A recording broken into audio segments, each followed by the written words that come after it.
ஏதோ இந்த சந்தர்ப்பத்தில் ஒரு பொருத்தமாக அமைவது என்பது அதுதான் முக்கியம்.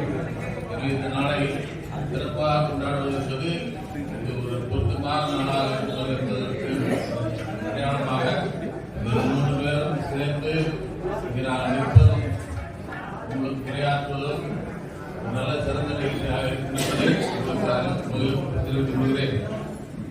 அடுத்து ஒரு அனைவருக்கும் ஒரு நாள்காட்டி காலண்டரை கொடுக்க ஏற்பாடு செய்திருக்கிறேன். இந்த நாள்காட்டியில் முக்கியமாக தர்ம நாள்காட்டி என்று சொல்லணும்.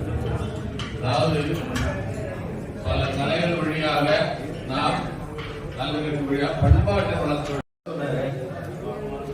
மனித நேயம் மத நல்லிணக்கம். நான் துறையில் போலீஸ் துறையில் வேலை செஞ்சேன்.